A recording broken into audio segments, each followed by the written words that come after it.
मधु शहर में रहने वाली पढ़ी लिखी मॉडर्न लड़की है। वो और पवन साथ कॉलेज में पढ़ते थे। धीरे धीरे उन दोनों में प्यार हो गया। पर पवन गांव में रहने वाला एक साधारण सा लड़का है। मधु के पिता हमेशा उसे ये बात कहकर ताना देते हैं। तुम वहां गांव में कैसे एडजस्ट करोगी? शादी करके तुम गांव तो चली जाओगी, पर अपनी सारी मॉडर्न सोच और चीजें यहाँ शहर में ही रख कर जाना। ये सुनकर मधु को बहुत गुस्सा आता है। तो क्या हुआ अगर वो लोग गांव के हैं? मैं वहां जाकर उस घर को बिल्कुल शहर की तरह बना दूंगी। शाम होते ही मधु पवन को वीडियो कॉल करती है। अच्छा हुआ तुमने वीडियो कॉल कर लिया। हाँ, मैं तुम्हें आज अपनी माँ से मिलाता हूँ। अरे बिट्टू, क्या कर रहा है? ये क्या है? दूर करना इस टुनटुने को। जाने कौन दिख रहा है इसमें तो। अरे माँ, आपकी बहू का वीडियो कॉल है। आप इसमें अपनी बहू से आमने सामने बात कर सकती हैं। नमस्ते माँ जी, कैसी हैं आप? अरे जयका, ये बहू ने अपने कानों में क्या लगाया है?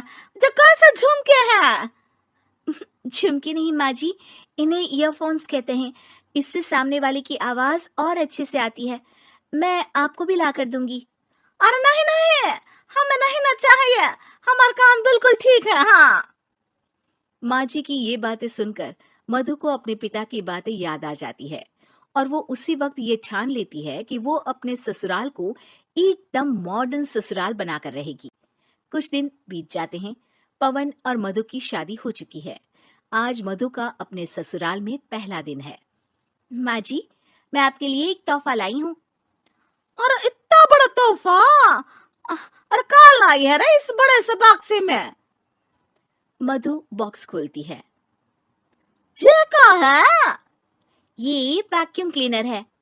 मैंने आपको झाड़ू लगाते हुए देखा तो सोचा अब आपका काम आसान हो जाएगा। और वाह बहू वाह, तूने मुझे झाड़ू लगाते हुए देखा तो तू मेरा हाथ से झाड़ू लेकर खुद भी तो लगा सकती थी ना।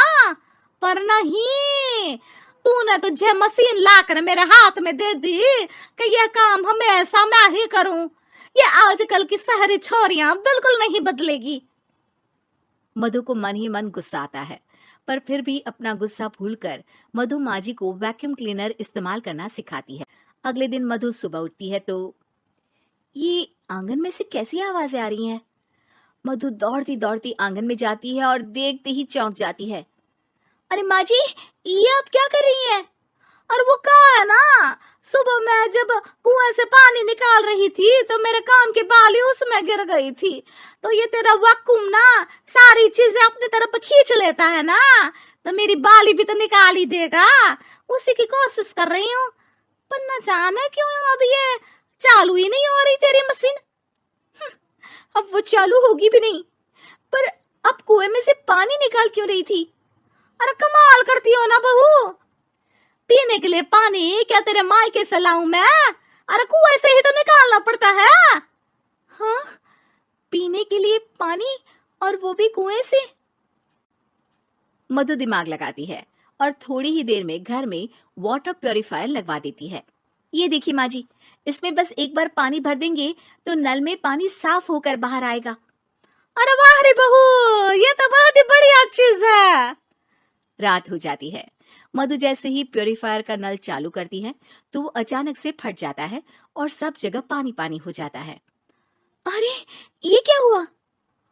ये क्या हो गया? मैंने तो बस इसमें उबला हुआ पानी डाला था, ये इतनी जल्दी खराब हो गया।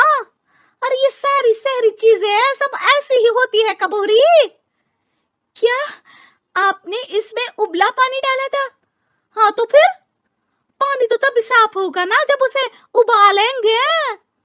ये मशीन का कोई जिन है जो हमने जो बोला वो कर देगी है? मधु को बहुत गुस्सा आता है। इस तरह तो मेरा अपने ससुराल को मॉडर्न बनाने का सपना अधूरा ही रह जाएगा। नहीं, मैं इस तरह से हार नहीं मान सकती। थोड़े ही दिन में मधु पूरे किचन को मॉड्यूलर किचन में बदल देती है। अरे वाह बहुआ, इतनी सारी अलमारियां। माँ जी मॉड्यूलर किचन देखकर बहुत उत्सुक हो जाती है। ये बक्सा का है?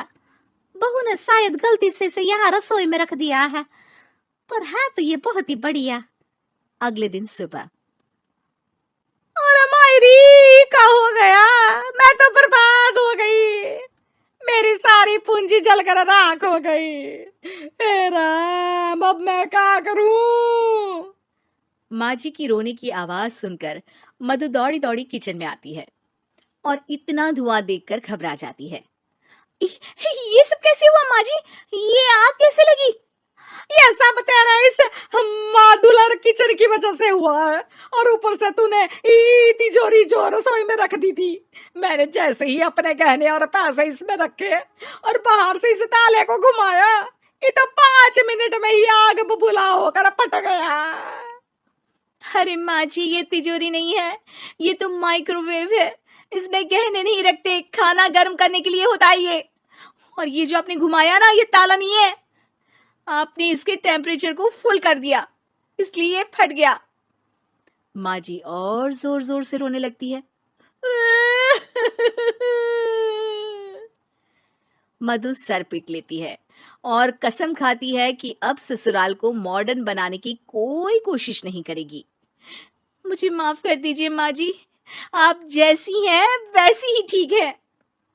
मधु को अपने पिता की कही बात याद आ जाती है और मधु वापस घर और किचन को पहले जैसा ही कर देती है।